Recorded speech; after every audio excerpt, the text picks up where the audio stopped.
through October because of the pandemic. A lot of times when we do a census, there's a number of things that are happening. One is self-response from the citizens within the country and state of Kansas and Saline County and Salina. But then also is enumerators. Those are people that are on the floor, on the ground, going door to door, and helping people that maybe aren't responding or maybe don't understand completely what it is that the census is asking.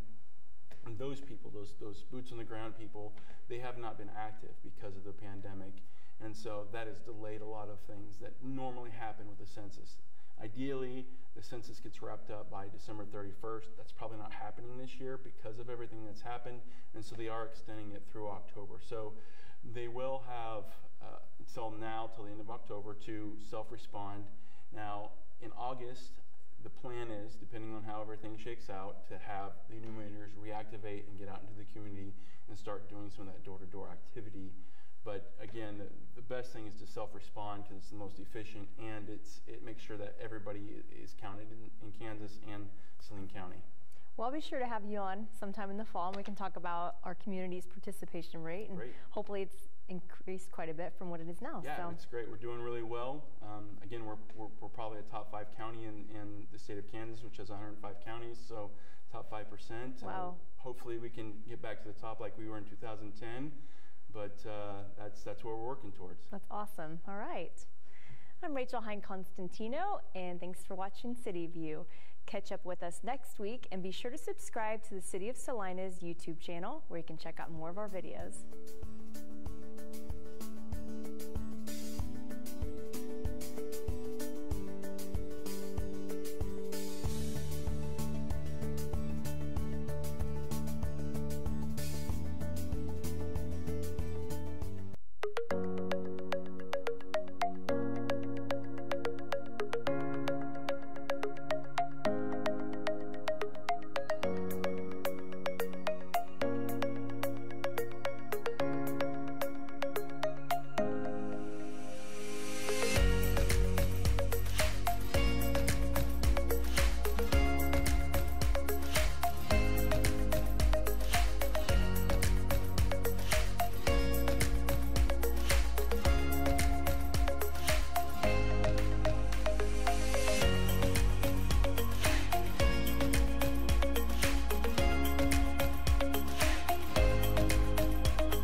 USD 305 has done a good job of making sure that we're going to do things the right way, and we want to get school started in August. We want our fall sports to go, and if this is what we need to do to get that to happen, we are all about doing that. I think all of us, you know, as in education, we do it because of kids, and then when all of a sudden you can't see your kids for a long, long time, it's awfully exciting to be able to open that door this morning and see a bunch of smiling faces, and they're excited to get back, and there's a lot of fun energy right now, and it's good to be back.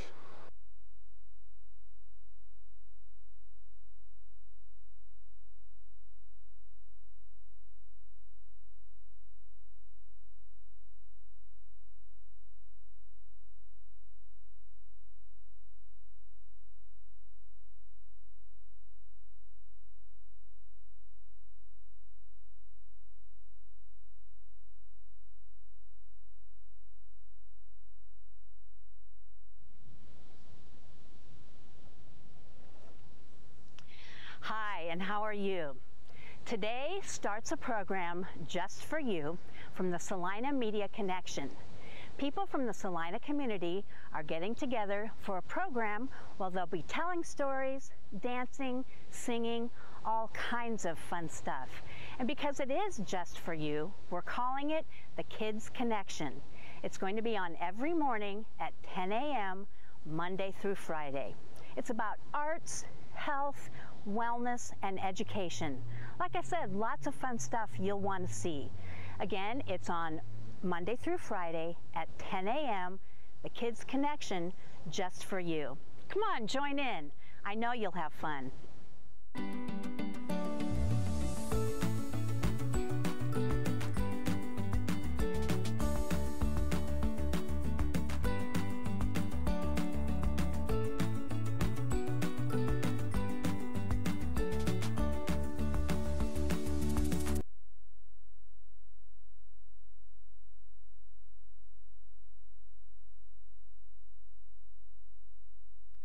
Hello there, my name is Ashley Wheeler and I'm going to sing some kid songs for you. This one takes me back to my childhood.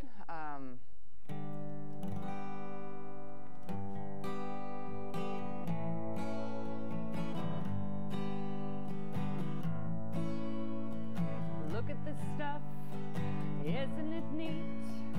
Wouldn't you think my collection's complete? Wouldn't you think I'm the girl who has everything? Look at this trove, treasures unfold. How many wonders can one cavern hold?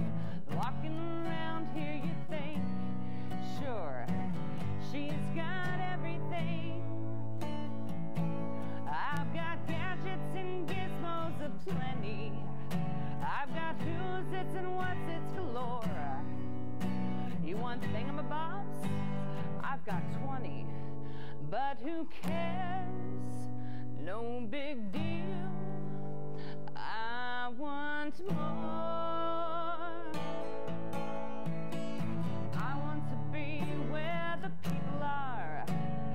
I want to see them dancing, stroll along on the feet. Flipping your fins, you don't get too far. Legs are required for jumping, dancing, stroll along down the, what's that word again? Street. Up where they walk, up where they run, up where they stay all day in the sun, out of the sea. Wish I could be part of your world. What would I give if I could live out of these waters? What would I pay to spend a day warm on the sand? But you're on land, they understand, but they don't reprimand their daughters.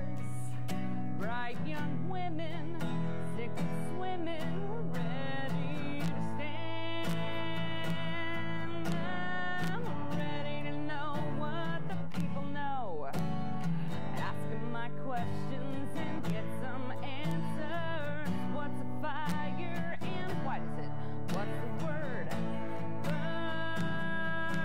When's it my turn? When I love to explore that shore up above, out of the sea. Wish I could be part of your world.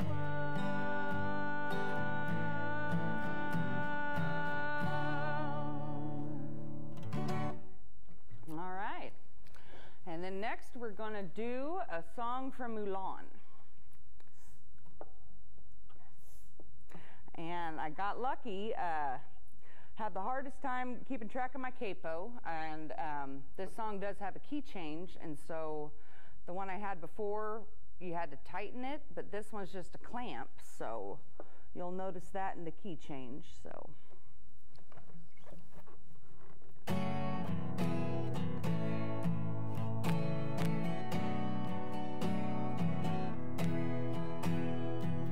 Let's get down to business to defeat the Huns. Did they send me daughters when I asked for sons? You're the saddest bunch I've ever met. You can bet before we're through, Mister, I'll make a man out of you.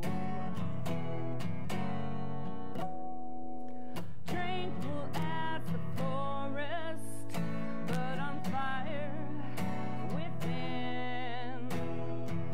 Once you find your center, you are sure to win. You're a spineless, pale, pathetic lot, and you haven't got a clue. Somehow I'll make a man out of you. Be a man, we must be swift as a coursing river, with all the force of a great typhoon, with all the strength of a raging fire, mysterious as the dark side of the moon. Time is racing toward us till the Huns arrive. Heed my every order, and you might survive. You're unsuited for the rage of war, so back up, go home, you're through. How could I make a man out of you? Be a man, we must be swift as a coursing river, with all the force of a great typhoon, with all the strength of a raging fire, mysterious as the dark side of the moon. Be a man, we must be swift as a coursing river, with all the force of a great typhoon, with all the strength of a raging fire, mysterious as the dark side of the moon.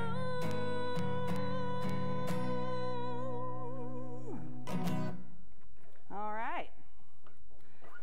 And just a fun fact, did everybody know Donny Osmond sang that? Just, I never knew. All right, so the next song, going to feature the vihuela. This is a Spanish guitar. It's a 5-string. And I know, and I'm still working on getting my mariachi family at home. I cheated a little bit because I tuned it like a guitar, but this is going to feature a song from the movie Coco.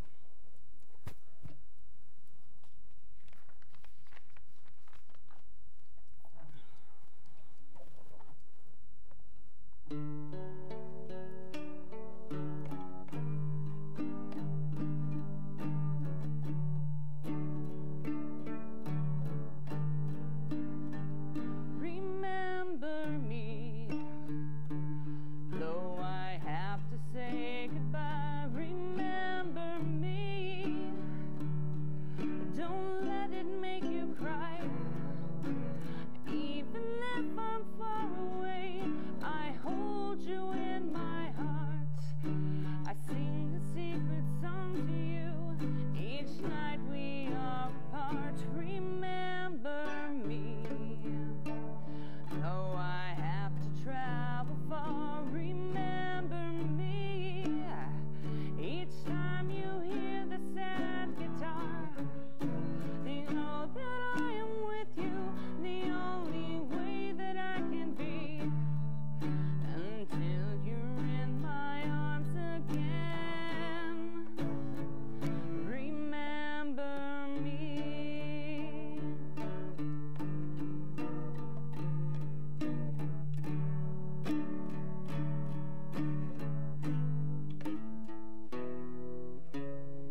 she's very pretty, and I've got a larger version of her at home that's called a guitaron, and it's pretty much like an acoustic bass, but it's much longer and wider, and it's got 6 strings.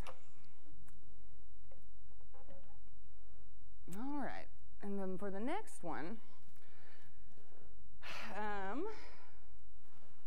this is, I think it's like a Pixar short about some volcanoes that fall in love.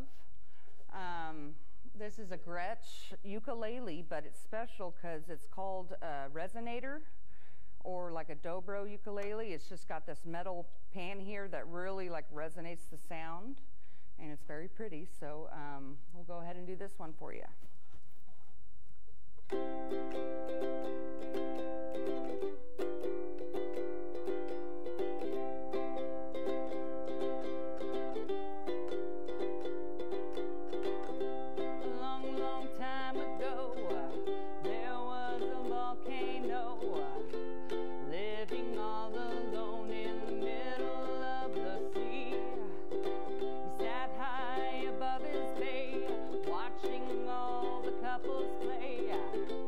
Wishing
think we've just got time for a couple more songs. This next one's going to be a medley. And I can guarantee a lot of you will recognize it. It's kind of like, so they had a sequel to the original movie, and it's kind of the first part's from the first one, and the second one's from the sequel, so feel free to sing along.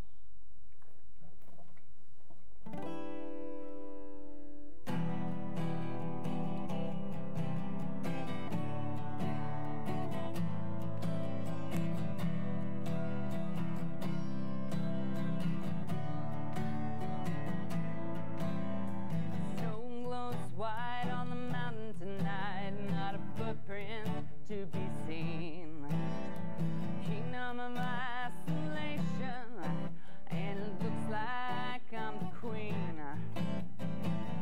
The wind is howling like this swirling storm inside. Can't keep it in, heaven knows I've tried. Don't let them in, don't let them see. Be the good girl you always have to be. Conceal, don't feel, don't let them know. Now they know. Let it go, let it go. Can't hold it back anymore. Let it go, let it go. Turn away, slam the door.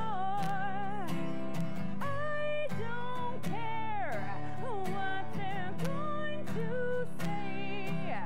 Let the storm rage on. Cold never bothered me anyway.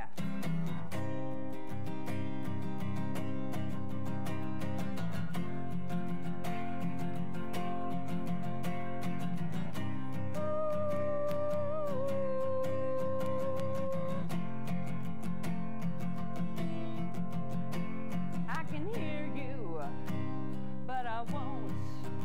Some look for troubles while others don't.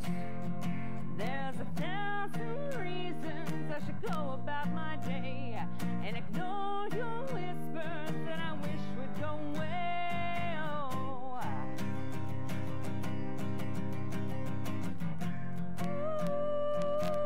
Ooh, you're not a voice, just a ring in my ear, and if I hurt you, which I don't, I'm spoken for I fear. Within these walls, I'm sorry, secret silent, but I'm dropping out the calls.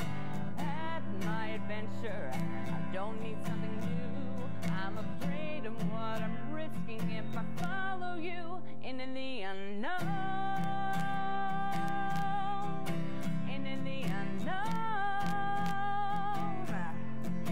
Into the unknown.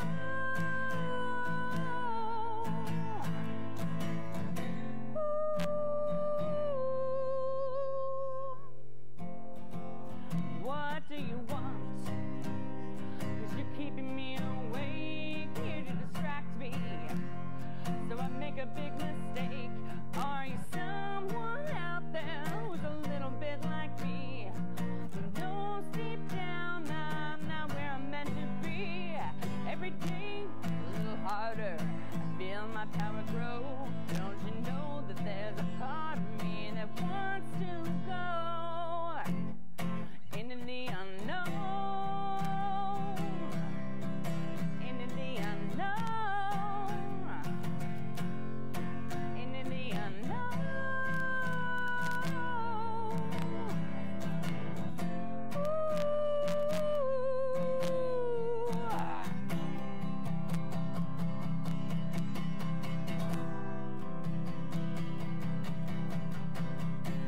Power flurries through the air into the ground. Soul is spiraling in frozen fractals all around. One thought crystallizes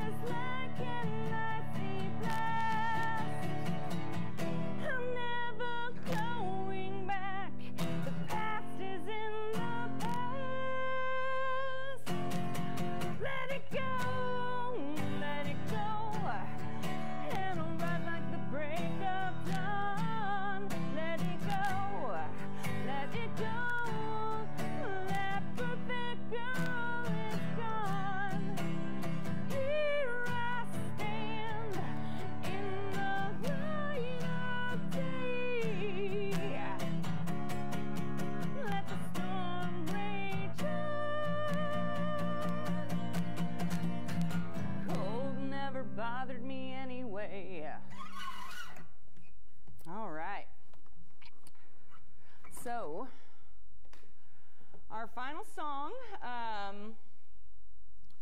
Me and the girls, Fiona and Roslyn, we just had a good time with this song, and it brought us a lot of, I guess, hope, especially, after, with school and everything. And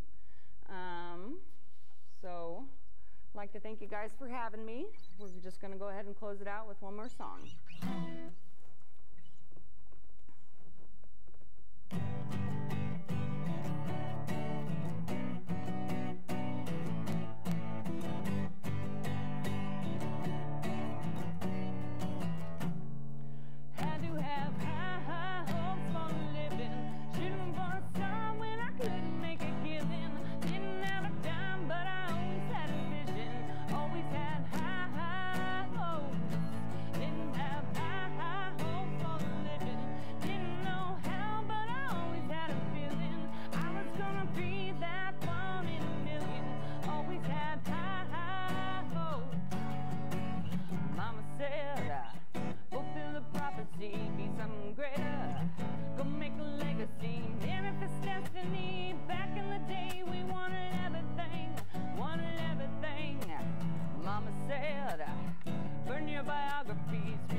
History, light up your wildest dreams, museum victories. Every day we wanted everything, Mama said, don't give up, it's a little complicated, all tied up, no more love, and I hate to see you waited, as you have high hopes for living, shooting for the stars when I couldn't make a killing. Didn't have a dime, but I always had a vision, always had high hopes. Had to have high hopes for a living.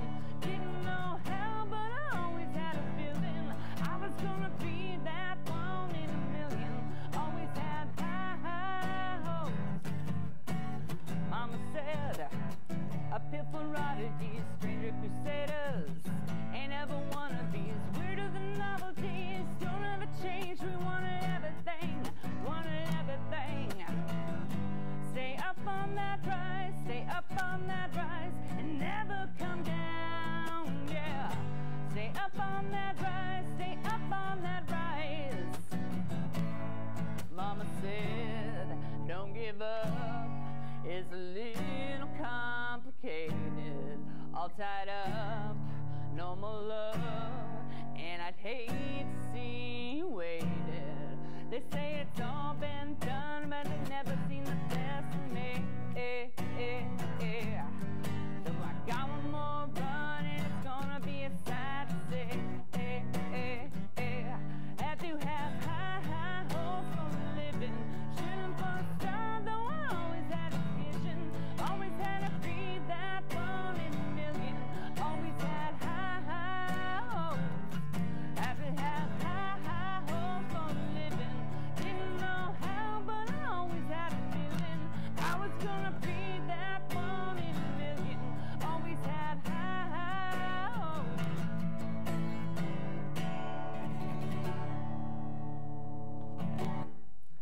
Thank you very much.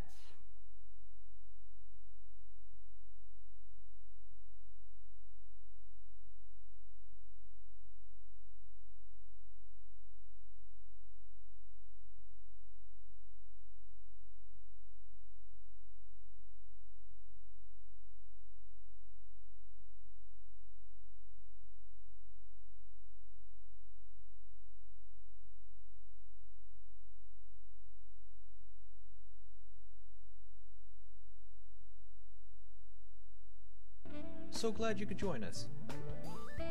Keep watching. There's lots more.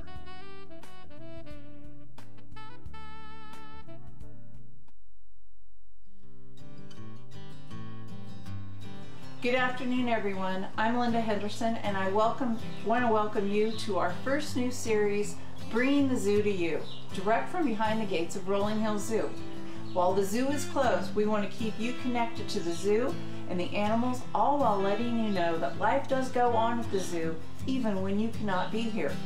So what can you expect during Bringing the Zoo to You? Each weekday at 2 p.m. on Facebook, You can check out our page and see our new video installment, which is going to be educational, fun, and exploration. You will get to see the inside scoop on our animals, explore the zoo and get our behind-the-scenes experiences, and learn how we care for the animals. Tomorrow, you will get to meet Jessica, our education curator, and she is going to introduce you each week on Tuesdays and Thursdays to some of our educational animal ambassadors. You're going to learn all kinds of amazing and fun facts about these animals. And then on Monday, Wednesdays, and Fridays, we're going to be going out to the zoo and visiting with our keepers and learn more about the animals who live here at the zoo.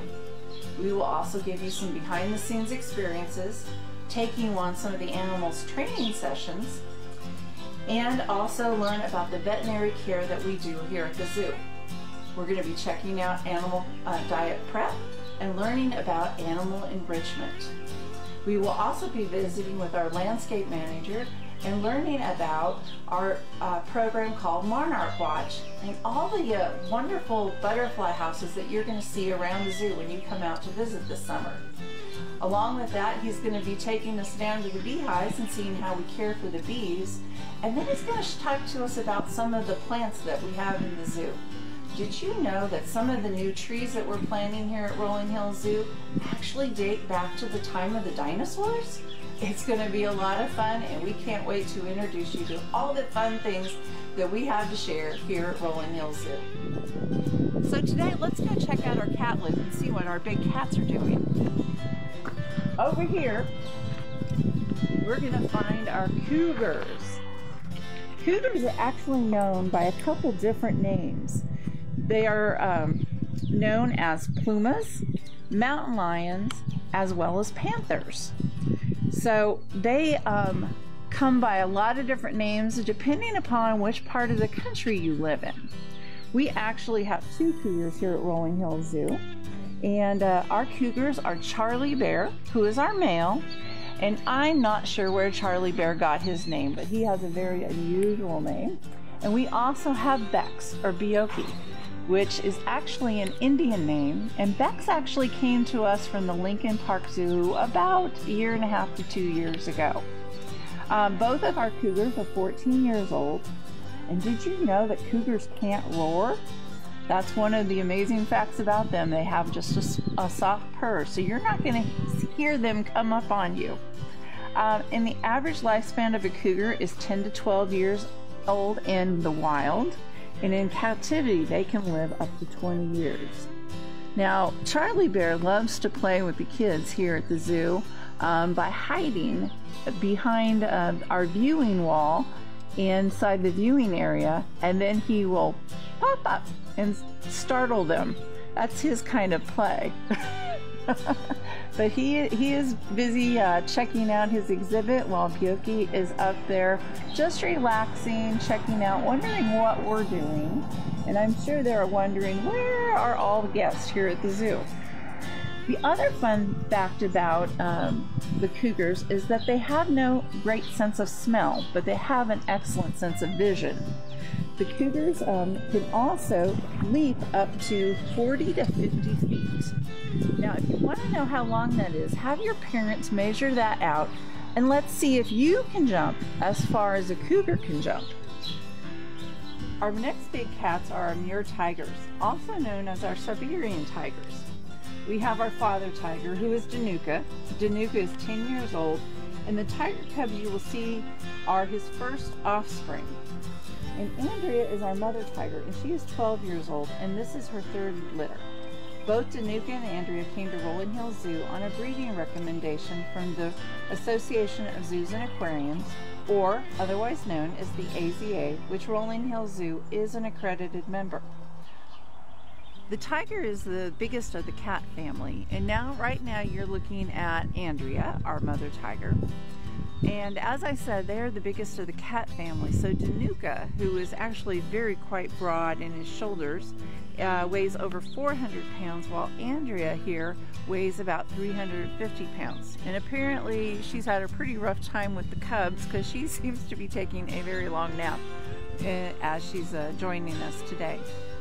Now, tigers can live up to 15 to 20 years in the wild, And then you'll also see our 3 tiger cubs.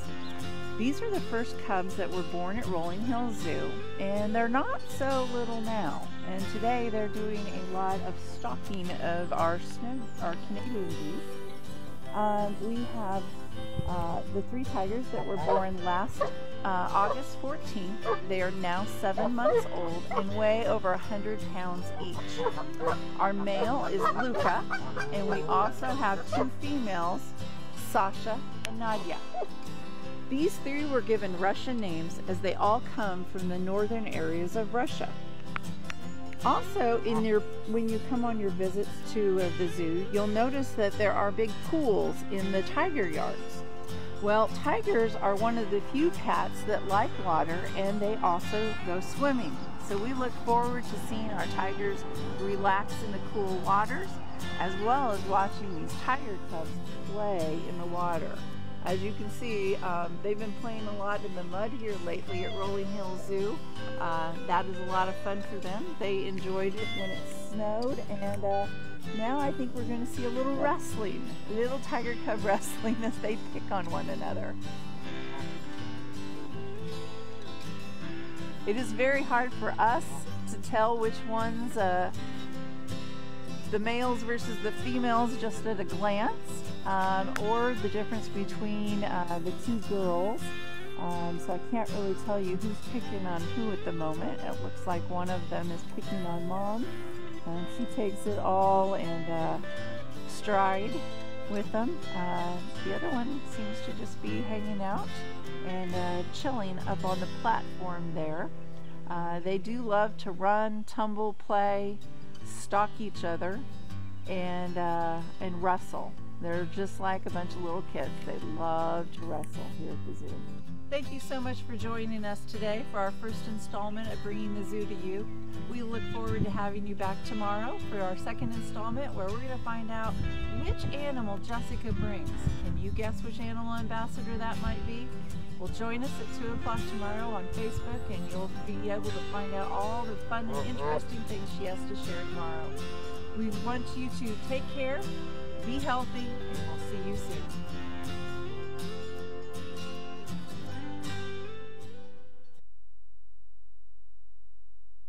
On this one. If you could eat one thing every day for the rest of your life, what would it be?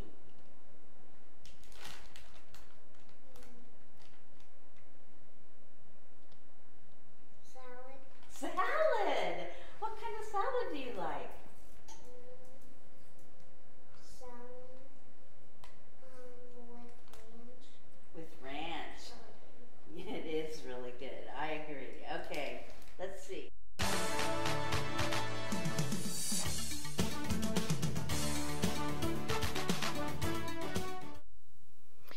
If you could do something with your child that would reduce their power struggles, help them solve problems, develop their vocabularies, teach them how to take turns, share, and develop empathy toward others, as well as increase their creativity and self-esteem, and have fun while you do it, would you?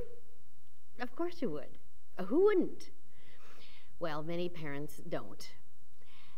And just what is this wonderful, almost magical tool for our parenting toolboxes? In a word, it is simply play. Play, you may say? That is an important parenting tool? To which I reply, yes, it is an amazing tool. And I am puzzled why parents don't use it more often. But I have learned that, in the words of the Gunderson Center for Effective Discipline, parents don't know what they don't know. Parents do not know the value of play, and they often don't know how to do it well, mainly because they weren't played with as children or played with positively. If we do play a game of Candyland, but speak to our child, "Hurry up and take your turn, slowpoke," we have just done more damage than good. Such a simple and essential but complex tool this is. Research indicates that motivation to behave comes from being in relationship. Research also tells us that 5 minutes a day of focused play with children ages 5 and under reduces power struggles by 50%. Dr. Becky Bailey of Conscious Discipline. Where can you get that kind of return on anything? But note the words focused play. This means put down the cell phone and look at your child at their eye level. Be present in every sense of the word. And you don't need expensive toys. Most anything will do. Boxes, blocks, old clothes for dress up, etc. I once watched my wonderful, playful mother keep a 5-year-old happy and engaged with a church bulletin, literally a piece of paper that she rolled, folded, and acted as the voice of for almost an hour. Truly anything can become a toy. When playing, use these guidelines from The Incredible Years by Carolyn Webster Stratton. 1, follow your child's lead. Don't structure or organize the playtime. Do what they ask you to do. When we allow them to use their imaginations, they become more involved as well as more creative. 2, pace at your child's level. Don't make them move on. Children need to rehearse and practice an activity in order to feel confident. Let them lead. Otherwise, they may give up because they feel they can't meet parental expectations. This also helps to expand the child's attention span. 3, don't expect too much. Give your child time. Do not fret if your youngster turns the card game into pretend tickets for a make-believe movie. 4, don't compete with your child. Play is intended to provide the child with opportunities for legitimate power, something they don't have much of in their lives. Not until around age 7 or 8 can children even understand and abide by board game rules. 5, praise and encourage your child's ideas and activity. Don't criticize. The experience is what's important, not the final product. Oh, I like orange elephants is what we want to say, not elephants aren't orange. How dumb is that? Homework assignment. Try complimenting or praising your child's behavior at least once every 2 minutes for a few hours. See what happens. 6, engage in role play and make-believe with your child. Use dress-up clothes, puppets, pretend money, etc. Play house or imaginary creatures. Children often share their scary or sad feelings when playing. Role play also helps them to understand the feelings of others. These very ethnocentric little human beings can begin to experience empathy. 7, be an attentive and appreciative audience. The focus is on the child and their imagination, not ours. We can certainly add to the play, but never direct it. Playing is one of the times when children can and should be in control. 8, use descriptive comments instead of asking questions. Do not ask an endless streak of questions. What are you making? Why are you putting that there, etc. But rather simply describe what you see happening. Be like a newspaper reporter. You are building such a tall tower, or you are using lots of colors in that picture. Doing this well means you have to watch and pay attention, just what your child needs and craves. 9, use academic coaching to promote your child's school readiness. You are putting the yellow car far away from that red animal. Again, you are not stopping and giving a lesson. Your descriptive comments will teach important concepts indirectly. 10, be a social skills coach by prompting, describing, and praising children's friendly behaviors. That's so kind. You are sharing your blocks and waiting for your turn. 11, use emotion coaching and provide positive support for children's emotional regulation skills. You look mad that your blocks fell over, but you're staying calm and trying again. That's perseverance. Kids love to hear big words, and it's great for their growing vocabularies. 12, curb your desire to give too much help. Encourage children's problem solving. Instead of, here, I'll show you what to do, say, what would be helpful here? If the child wants help, give enough, but don't take over. How about if I hold this part of the tower as you put on another block? 13, laugh, have fun, and share your feelings of joy. Best moments in parenting. And don't neglect physical play like pillow fights or wrestling games. Limit tickling, as that can be uncomfortable and often overpowering for kids. Children are wired to play like all young mammals. That's how they work to understand their world. Play helps children reduce their feelings of anxiety, and fear, and anger. And mom and dad can get rid of some of their stressors by playing too. Plus, you're making excellent connections when you play. And those connections can prevent all kinds of misbehaviors, can make problem solving easier, and it can increase your child's social, emotional, and cognitive development. Outstanding parenting. As Lawrence Cohen of Playful Parenting writes, play can be the long-sought bridge back to that deep emotional bond between parent and child. Play, with all its exuberance and delighted togetherness, can ease the stress of parenting. It is a way to enter a child's world on the child's terms in order to foster closeness, confidence, and connection. So make sure you have plenty of play in your toolbox.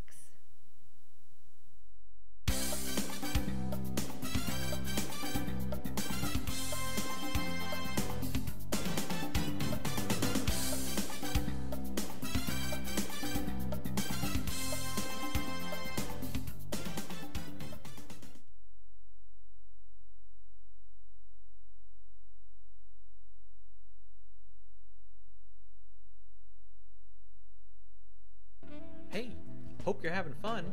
Up next, we have some more arts and crafts with Ashley Wheeler.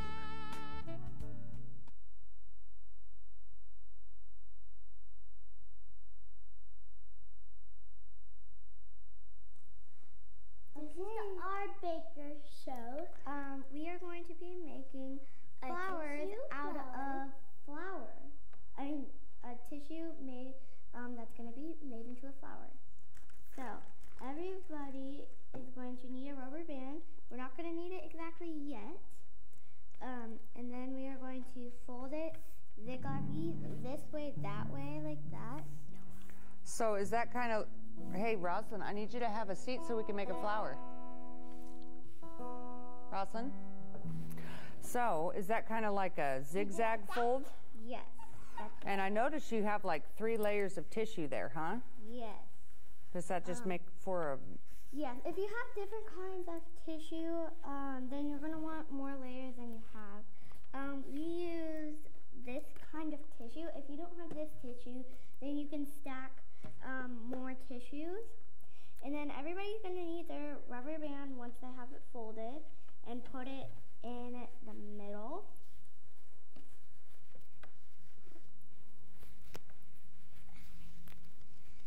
You want it pretty tight? Yes, and you're going to want, you don't want your rubber band spreaded out, because then you'll see the rubber band and it won't look realistic.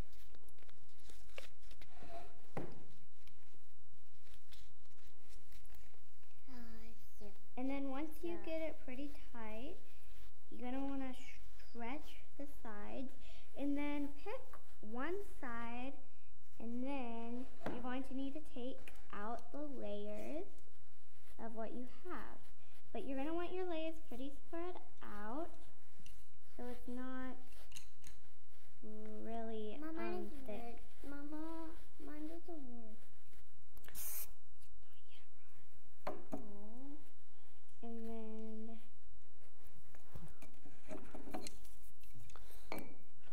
we're doing that on both sides? Yes. And then once you have it all spread out on one side, do the other side.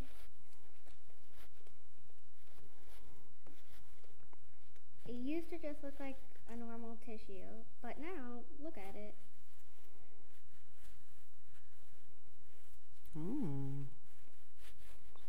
And then we're going to finish spreading it out. And then I think I have an example of some that we have done before. Yes. I'm going to go grab that real quick. Okay. Mine doesn't work. And then we used clay for the holder. And then once you have it done, it looks like a cheerleader thing. But then you're going A pom-pom? Yeah, and then you're going to need to take it and then do this. and then look on this side, and then it looks like a pretty rose.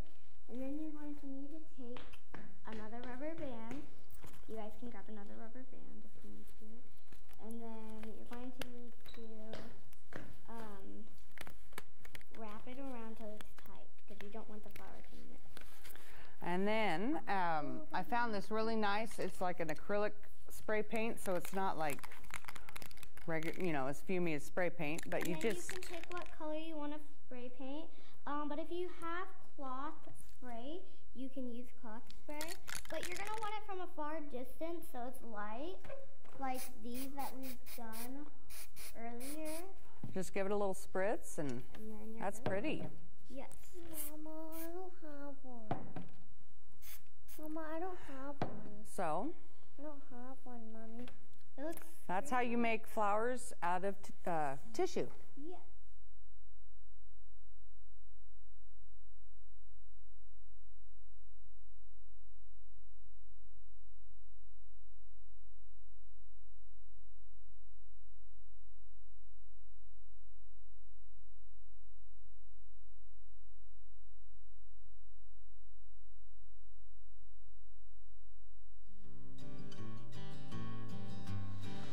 Hello, my friends. This is Miss Lori from Rolling Hills Zoo, and I'm going to have story time from the zoo to you.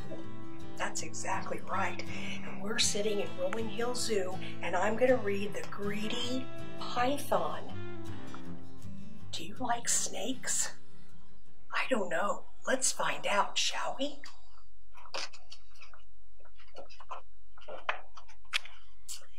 Half hidden in the jungle green, the biggest snake there's ever been, wound back and forth and in between.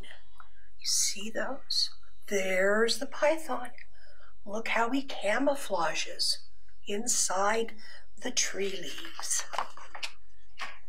The giant snake was very strong and very, very, very long.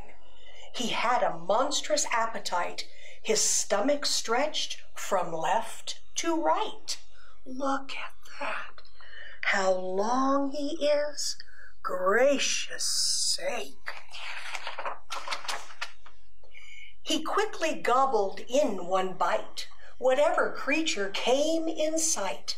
A mouse that scampered to and fro, a frog that jumped up from below, a bat that hung from his left toe, a fish that swam a bit too slow, a bird that flew a bit too low. Gracious, there's the mouse, and there's the frog, and a bird, and a fish, and there's that bat. A porcupine still half asleep, and a monkey who was in mid-leap. Gracious, there's the porcupine. Remember, porcupines have prickly stems. Oh, and the monkey, goodness sake, look at those long limbs. A leopard sitting in a tree, and a buffalo who came to see.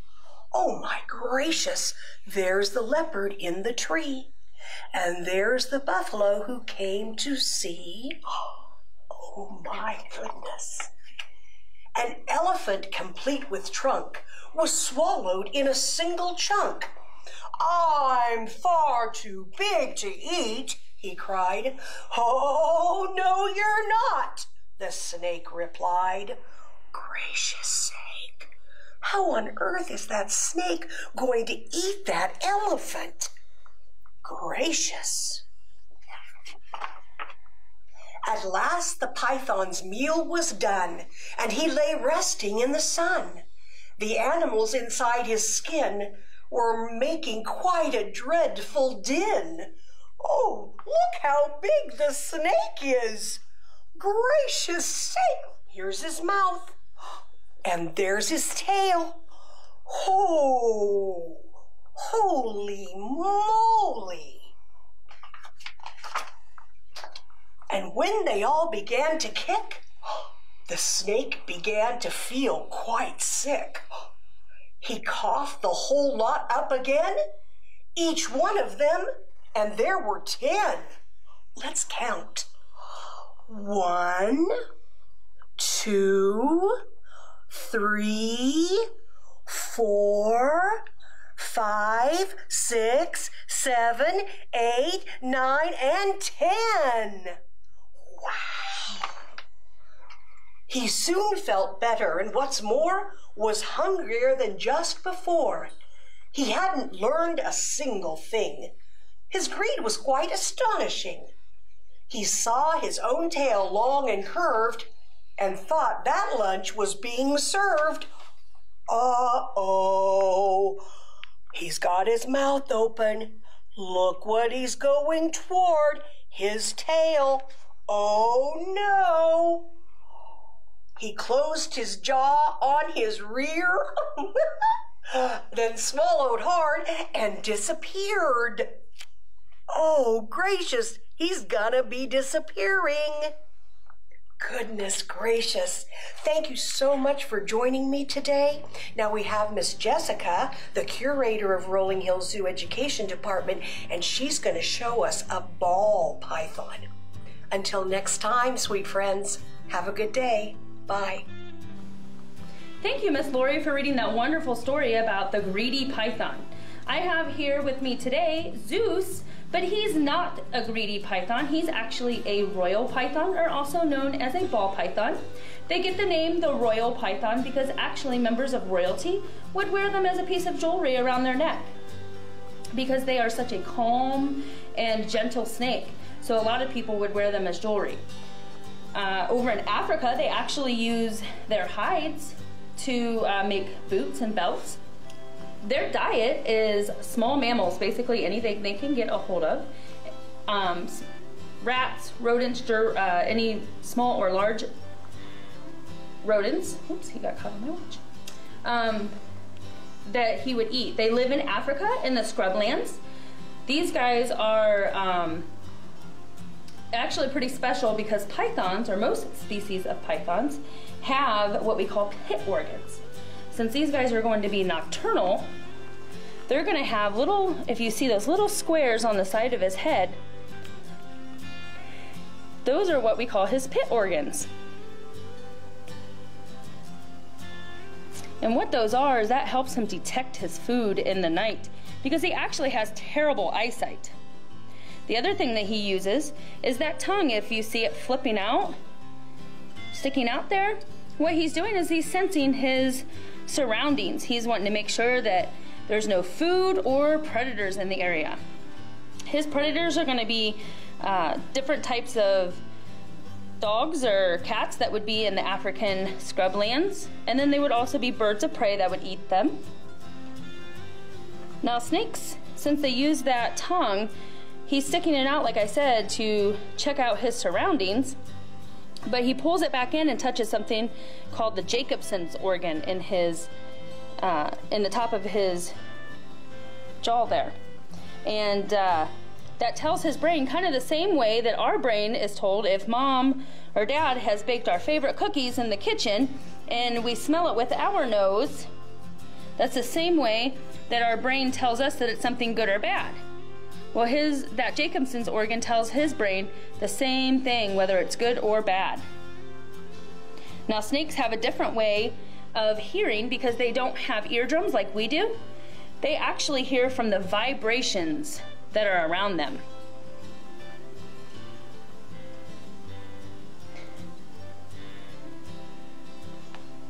So I encourage you guys, if you have any other questions about Zeus here, I would ask that you comment below and we will be happy to answer those questions for you. Thank you guys.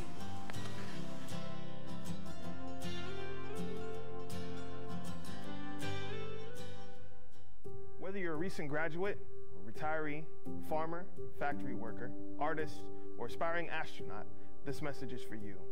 When you get your invitation from the U.S. Census Bureau to participate in the 2020 census, our community and state is counting on you to participate.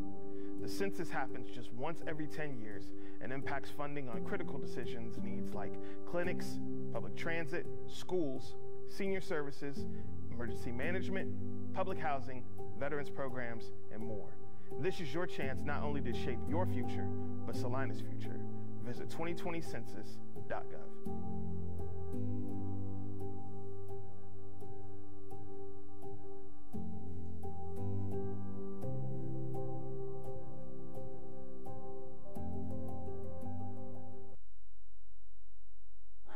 Thank you for watching Kids Connection. Make sure to watch it next time.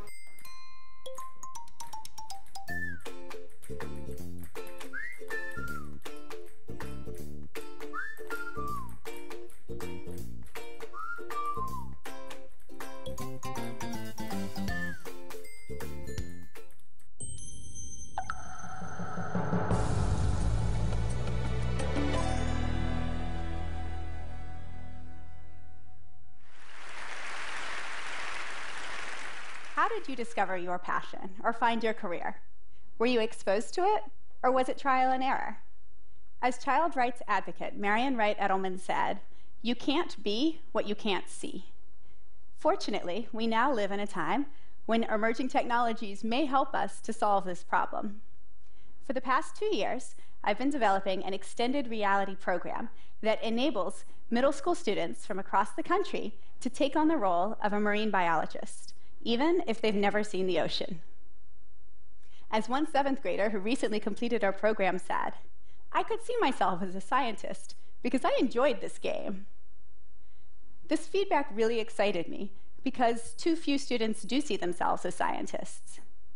A 2014 study showed that 57% of 8th and 9th grade students said, "Science isn't me." Coincidentally, also in 2014, I met Mandy Holford, a marine biochemist, and Lindsay Portnoy, an educational psychologist. The three of us shared a passion for getting students excited by and comfortable with science. We thought about how we could give children the most realistic experience of a scientific career. We discussed the research that showed that students felt comfortable taking risks when playing games. So the three of us started an educational games company to bring science to life. Virtual reality seemed like a low-cost way of increasing access. In addition, academic research has shown that virtual reality may lead to increases in learning retention. This was perfect for us as we wanted to be in schools so that we could reach the most number of students possible, particularly students who have been underrepresented in science. So, with funding from the National Science Foundation, we began developing our extended reality program that combined virtual reality with personalized digital journaling. We worked with teachers while developing it to ensure that it would fit seamlessly into existing curricula and empower teachers to use cutting-edge technology in their classroom. We designed the virtual reality for Google Cardboard, which requires only a smartphone and a $10 VR viewer made of cardboard. With this inexpensive headset, students are transported to an underwater expedition. Students use their digital journal to write down their notes, to answer questions, to construct models, and to develop hypotheses. Students then go to the virtual world to test their hypotheses and see if they're accurate, much as scientists go to the field in their careers. When students return to their digital journal, they share their observations, claims, reasoning, and evidence. The students' written answers and virtual interactions are all updated live in an educator assessment dashboard so that teachers can follow their progress and support them as needed. To give you a better sense, I'm going to show you a little bit of what students see. This is the virtual reality when they're underwater observing the flora and fauna. This is the digital journal where they're constructing their models based on this abiotic data to show what they expect to see. Here they're supporting that with qualitative statements, and this is the educator dashboard that shows progress and enables students to see the students' answers as they go. When we were creating BioDive, again, we really wanted to focus on access, so we designed it to require only one phone for every 4 students. We also knew how collaborative science work is, so we constructed the experience to only be solved through collaborative teamwork, as each student is an expert in a different geographic location. Given that these children's brains are still developing, we limited each experience to last a maximum of 2 minutes. And finally, because we know the importance of repeated exposure for internalizing knowledge, we constructed BioDive to take place over 5 class periods. We started piloting BioDive in 2017 in 20 schools in New York and New Jersey. We wanted to see students as they were using this new technology. In 2019, we are now piloting in 26 states. What we have heard from teachers who have taught our program, it was a nice way to show ocean dynamics without the luxury of actually being there since we are in Ohio. It's pretty mind-blowing. The students were totally engaged. But what really gives us hope is what we're hearing from students. I liked how it felt like I was there. It's interactive and a fun way to learn. It really gave me realistic examples of how these organisms appear. I could see myself as a scientist because it seems really fun. Our feedback wasn't always so positive.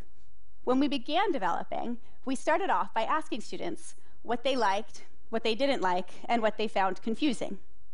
Eventually, we began asking what they wished they could do. Their feedback gave us concrete items to build in to be sure that we were including student voices in what we were designing.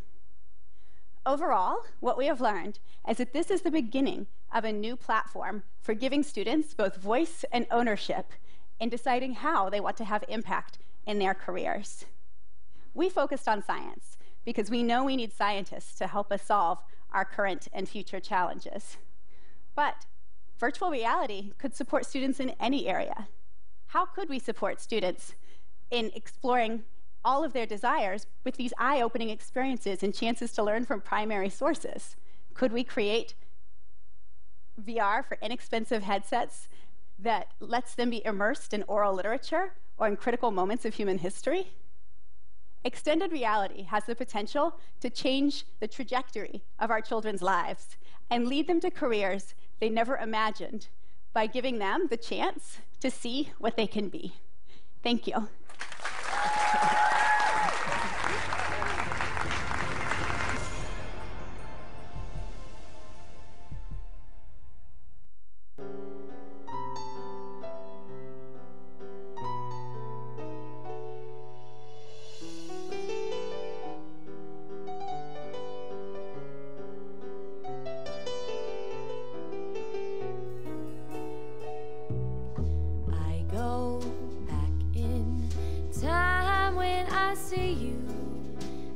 Lock, heart stops. Do you see me too? I look up and wonder, are you there?